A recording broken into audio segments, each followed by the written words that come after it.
Bismillahirrahmanirrahim. Assalamualaikum warahmatullahi wabarakatuh. Waalaikumsalam warahmatullahi wabarakatuh. Para pemirsa dan sahabat beriman dimanapun berada, kita jumpa lagi di Ustadz Danu Official Channel. Bersama saya Tung, sahabat saya Bang C dan juga Mas Eko. Pada kesempatan kali ini kita akan ngaji lagi bersama guru kita semua, Pak Ustadz Danu. Assalamualaikum Pak Ustadz. Waalaikumsalam warahmatullahi wabarakatuh. Amin ya rabbal alamin. Pak Ustadz, saya punya cerita dan akan bertanya ini sedikit Pak Ustadz. Saya punya teman, istrinya teman saya itu menderita kanker payudara Pak Ustadz.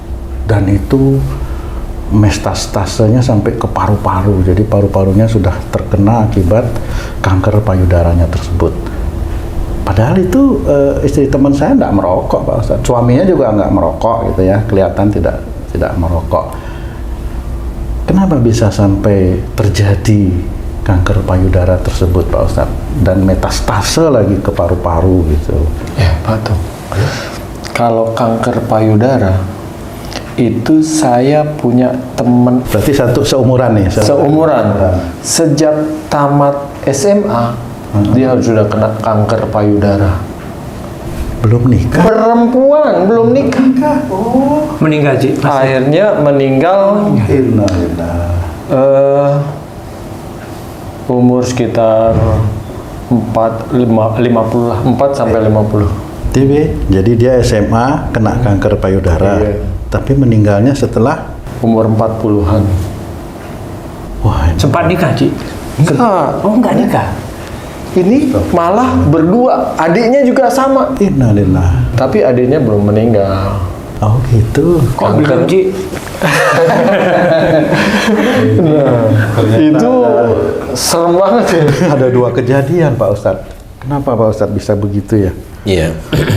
Bismillahirrahmanirrahim. Assalamualaikum warahmatullahi wabarakatuh. Waalaikumsalam warahmatullahi wabarakatuh. Amin ya rabbal alamin. Ya alhamdulillah, pertanyaan ini memang sangat banyak sekali karena kasus kanker itu nggak cuma di Indonesia, di luar negeri itu juga banyak.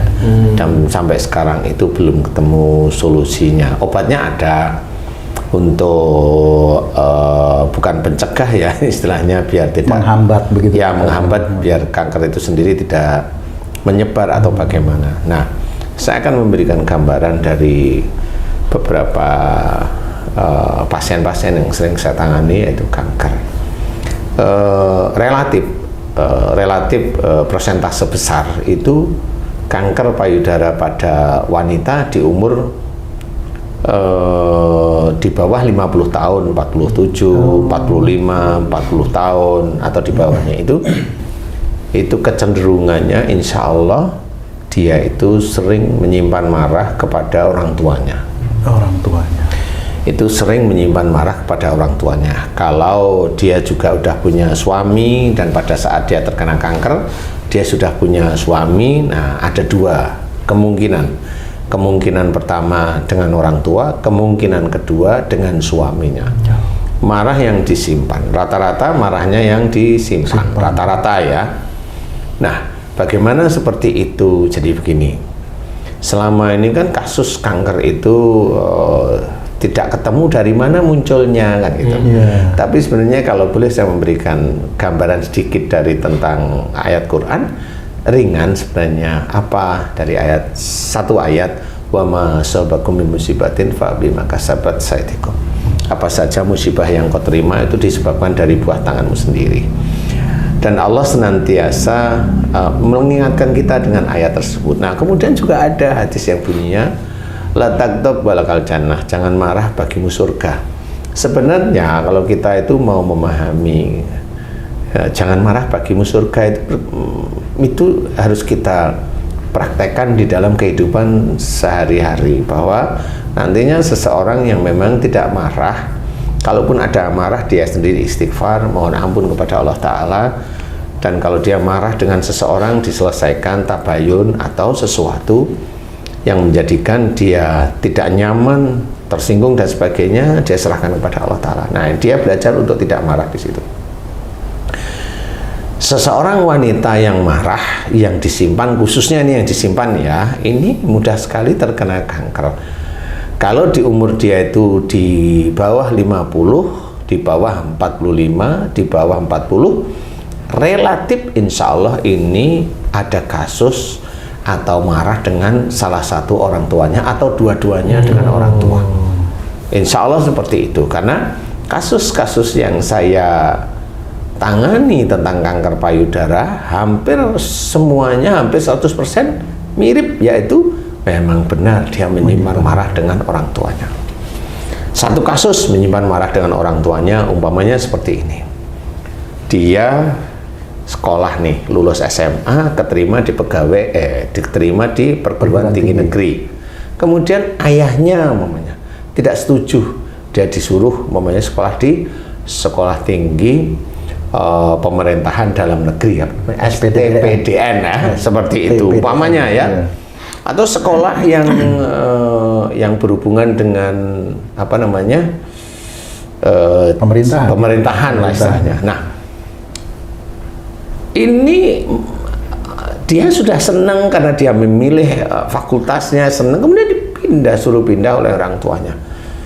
Dan pada saat pindah dia sebenarnya nurut, tetapi dia menyimpan marah, menyimpan jengkel dan marah dengan ayahnya.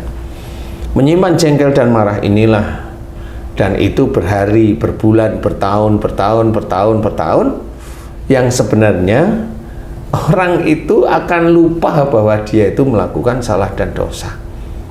Dan si orang tua juga lupa bahwa dia itu menyuruh anaknya seperti itu juga akan menjadikan masalah di kemudian hari. Jadi bagi orang tua hati-hati kalau anak itu maunya begini, coba diajak diskusi, jangan langsung, karena itu berakibat fatal nantinya di kemudian hari. Salah satunya fatal itu apa? Kanker. Ya, ini kita fokus kanker. Nah, pada saat tersebut beberapa tahun kemudian, berapa belas tahun atau beberapa tahun kemudian muncullah kanker payudara.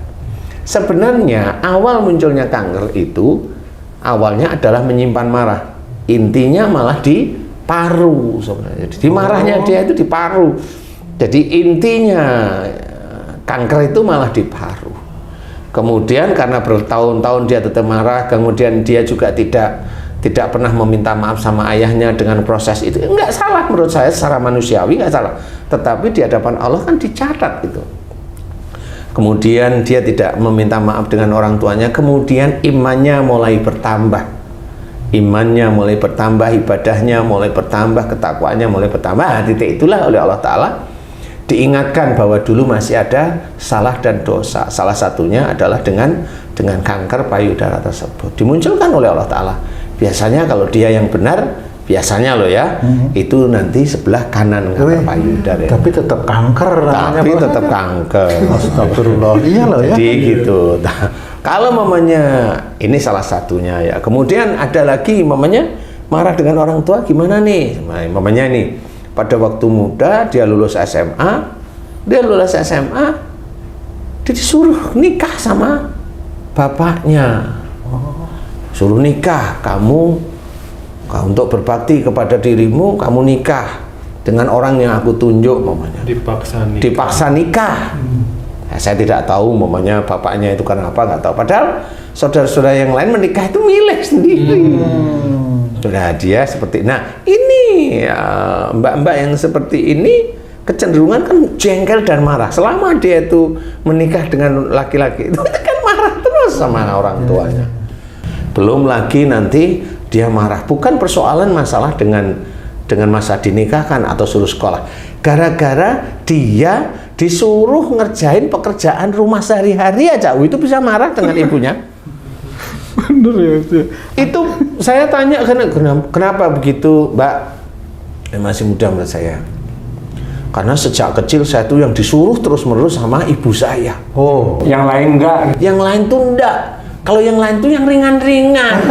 Saya yang bagian berat. Nyapu lah, ngepel lah, nyuci piring lah, masak lah, dan sebagainya. Nah, yang lain kok enggak loh. Dia itu ngerjain dengan tidak ikhlas. Bukan tidak ikhlas saja, dengan apa namanya? Berundel gitu. Dengan marah gitu. Marah, ya. Kenapa? Ini apakah saya itu bukan anaknya? Ya begitu-begitulah yang namanya anak muda berpikir. Itu yang muncullah kanker. Makanya di sini harus hati-hati.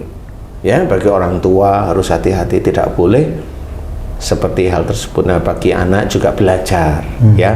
Kalau ada mbak-mbak yang sekarang itu merasa bukan anaknya orang tuanya, ya sekarang diperbaiki. Insya Allah itu anaknya, cuma jangan marah. Kalau masih marah, minta maaf sama orang tuanya sebelum kanker payudara ini muncul. Kan gitu ya, saya cerita lah padanya sekarang ya. Bagi mbak-mbak yang ceritanya tadi seperti saya ceritain, dipaksa untuk sekolah di mana, tidak cocok di sekolah tersebut. Kalau memang masih menyimpan marah dengan orang tua, minta maaflah sebelum kanker payudara ini muncul. Minta maaf setiap hari, minta maaf setiap hari. Mudah-mudahan nanti Allah melepas makhluk-makhluk yang bisa menyebabkan kanker pada payudara yang sebenarnya intinya itu malah di paru. Oh, tapi kan biasanya Pak Ustadz itu kalau paru kena, itu orang kadang, ini maaf ya, dokter tuh kadang-kadang bilang, ini gara-gara rokok gitu. Oh, enggak ngerokok, pasif. Nah, pokoknya dikejar ke situ. Ini enggak benar itu Pak Ustadz ya? Enggak. Allahu Akbar. Teman saya ngerokok sampai mati, nggak pernah kanker, nggak pernah kena paru, gitu ya? mati aja dia. Kan gitu ya, mati aja. Oh, tetap mati ya, tetap mati. Iya, ngerokok. Ya hidupnya itu kalau nggak megang rokok itu udah nggak bisa. Tapi nggak pernah kena paru. Kenapa? Lah orangnya nyantai, nggak emosional, nggak nyimpen marah. Dia ngerokok kayak apa? Masuk asap, ya aman aja parunya. Tiap kali dia, tiap tahun atau 2 tahun sekali atau setahun sekali lah minimum, dia itu selalu check up ronsen dan bersih gitu. Bersih aja. Bukan berarti kalau ngerokok santai kamu iya, enggak. boleh itu Pak Ustadz ya. Apa Iya adanya, benar.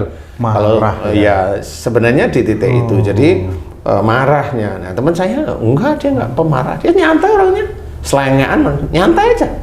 Nah bagi mbak-mbak yang ingin tidak terkena kanker, ayolah berusaha mulai hari ini belajar untuk memahami bahwa hormati orang tua itu tidak sekedar kita melihat orang tua terus tangan begini ya, tidak seperti itu hormat bendera sama hormat komandan. Pak Ustadz mau tanya, itu marah anak yang seseorang yang kena kanker payudara itu selalu disimpan ya Pak Ustadz ya? Insya Allah rata-rata disimpan. Kalau dia melawan misalnya gini, kamu keluar jangan malam-malam gitu. Mau ini enggak malam ini. Nah kalau kayak gitu gimana itu Pak Ustadz? Kan dia juga dia marah atau dia pokoknya ada aja alasannya gitu Pak Ustadz? Nah itu nanti seorang anak itu. Ya, itu nanti kan ada pembelaan diri di dalam cara berpikir. Nah, pembelaan diri di dalam cara berpikir yang kalau dinasihatin si anak itu selalu ngelawan. Kan gitu nih, selalu, umpamanya nih. Nah, pertanyaan saya adalah, kenapa anaknya kok ngelawan orang tuanya? Pasti ada sebabnya maksudnya. Insya Allah pasti ada sebabnya, kan gitu. Tinggal saya tanya, kenapa anaknya ngelawan orang tuanya? Oh, bukan langsung terkena penyakit. Loh ya nggak bisa. Loh kalau kamu ini terkena penyakit, kamu milih penyakit yang mana nih? Jantung koroner atau stroke? Milih yang mana kamu? Sama, ndak enak semua ya Pak. Penyakit kok enak.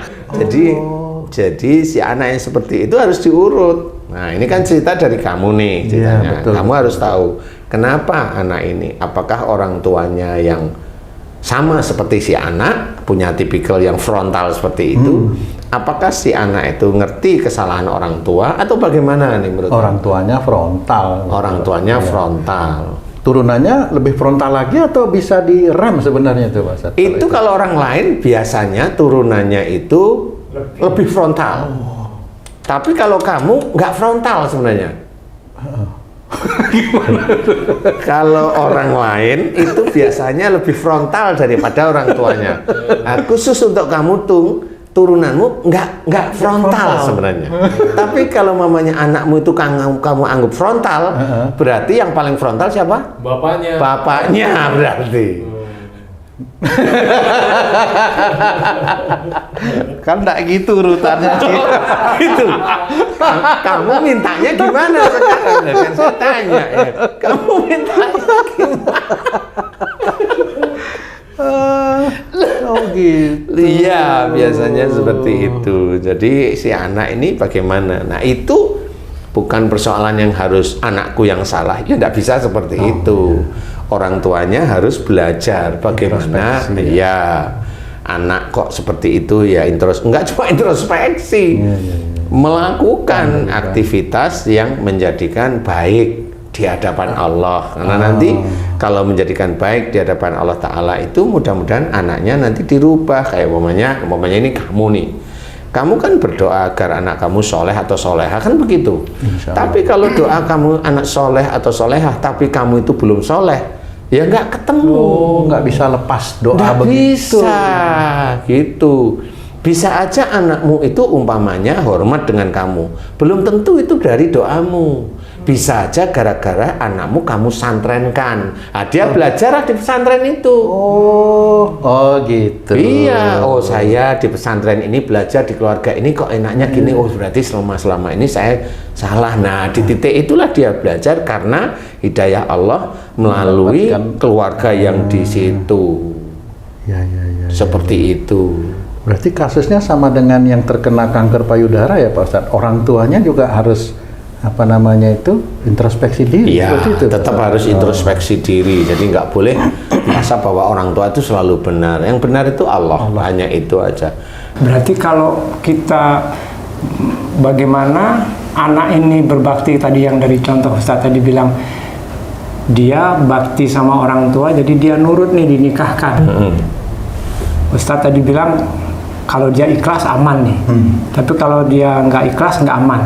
Gimana dia bakti sama orang tua tapi sebenarnya kan dia mungkin mau menikah sama yang lain gitu Ustaz. Ini bagaimana ini Ustaz?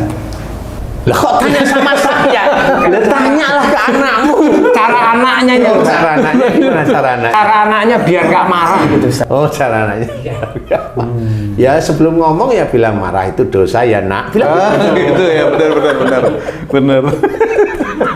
Nah sekarang jawaban kamu gimana? Itu ya tergantung dari bapak sama ibunya.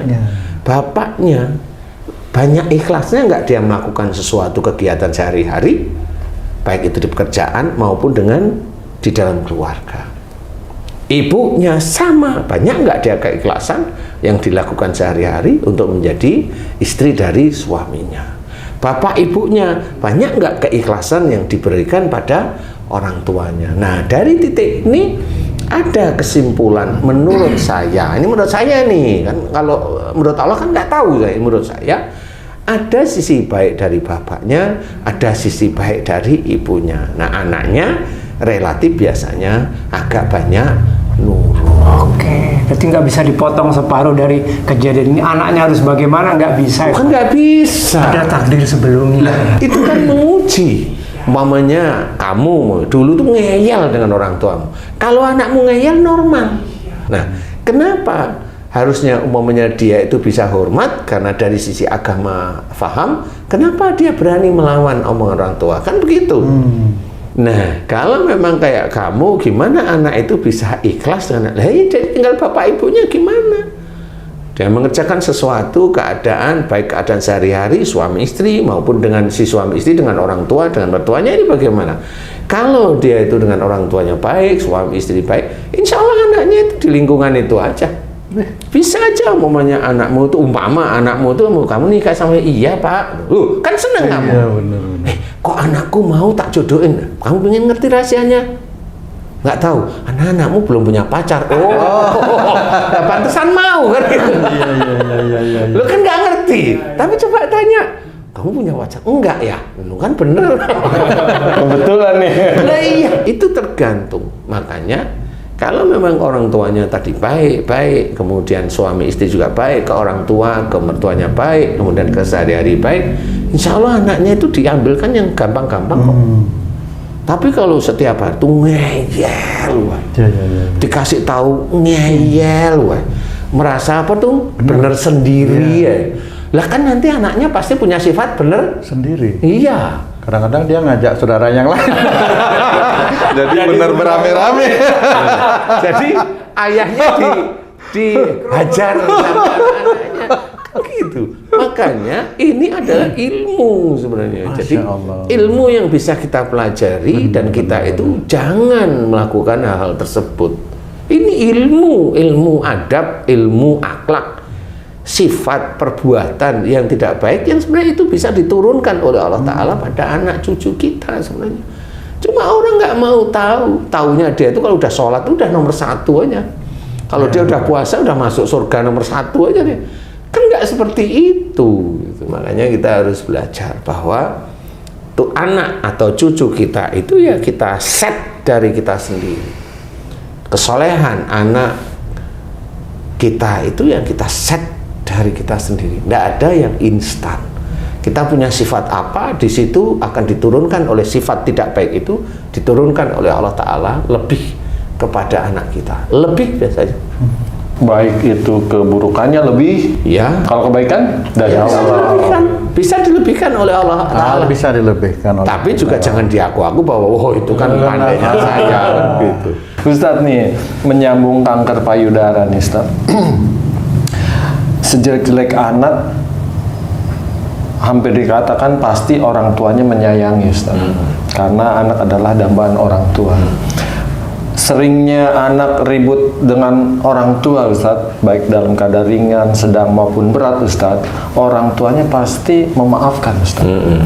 Nah, kalau si anak ini marah kepada orang tuanya mendapatkan musibah kanker payudara, ada nggak bedanya kanker payudaranya ini berat ringannya disebabkan karena orang tuanya ada yang memaafkan dengan orang tuanya yang tidak memaafkan Ustaz? Jadi gini, yang tadi kalau orang tua itu pasti sayang sama anak, itu sama seperti kamu ikhlas, dia jawab ikhlas. Kan banyak orang tua, mana ada orang tua yang nggak sayang sama anak. Itu sama seperti perkataan tadi. Kalau saya itu normal dan nggak terkejut kalau saya. Karena itu kan orang itu biasanya akan pamer terhadap dirinya sendiri kan gitu. Cuma kelihatannya saya sayang lu sama anak saya, loh kan gitu. Pamernya itu di situ. Padahal belum tentu. Allah itu akan lebih tahu daripada lisan yang keluar dari hamba-hambanya sebenarnya. Makanya kadang-kadang yang seperti itu enggak. Makanya kalau ada seorang yang sakit, tadi anaknya sakit, kesembuhan dari anak itu tergantung mana? Ya sama, tergantung anaknya dan juga tergantung orang tua. Kalau orang tuanya cuma dari lihat, oh saya kan memaafkan anak, tapi waktu dilihat matanya, ini hanya mulutnya aja nih. Kan gitu, itu nggak bisa. Karena apa? Nggak taunya memang anaknya mirip dengan orang tuanya yang marah. Nggak taunya orang tuanya juga pemarah. Makanya dia tutupin dengan, ya saya sudah memaafkan, daripada saya ditanyain kemana-mana sebenarnya saya pemarah juga. Kan gitu. Kan sama ditutupi semuanya. Padahal Allah itu ditutupi mau tidak ditutupi, Allah itu tahu isi hati mereka sebenarnya. Makanya saya yang sering menangani kasus-kasus seperti itu yang berhubungan dengan orang tuanya dan orang tuanya yang nganter, saya akan cerita kepada orang tuanya. Ya beginilah kalau orang tua tidak paham tentang kehidupan sehari-hari. Saya bilang, saya bukan menyalahkan ibu, saya bukan menyalahkan bapak, tapi ayo introspeksi. Karena dalam menangani kasus-kasus seperti ini kanker, saya selalu memberikan nasihat. Jadi kalau mbak, ibu, bapak paham, berubah semuanya. Nah pada saat berubah, bapak perubahan itu tobatnya betul-betul taubatan nasuha, ibu juga sama, mbak juga sama. Nah ini baru dinilai oleh Allah Ta'ala. Nah proses yang seperti ini dinilai nih setiap harinya. Jadi tidak atau belum tentu setiap orang berdoa itu langsung dikabulkan, belum tentu. Ini harus dilihat oleh Allah Ta'ala. Nah dari proses inilah mudah-mudahan nanti Allah memudahkan sehingga kanker payudara itu mulai dihilangkan oleh Allah Ta'ala, dihilangkan oleh Allah terus menerus.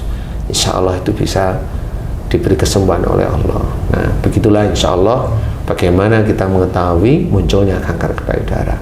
Mudah-mudahan ini manfaat bagi kita semuanya. Amin ya rabbal alamin. Wallahu a'lam. Alhamdulillah, terima kasih banyak Pak Ustadz penjelasannya. Sahabat beriman dimanapun berada, sampai di sini perjumpaan kita kali ini. Terima kasih atas perhatiannya. Wassalamualaikum warahmatullahi wabarakatuh. Waalaikumsalam warahmatullahi wabarakatuh. Alhamdulillah.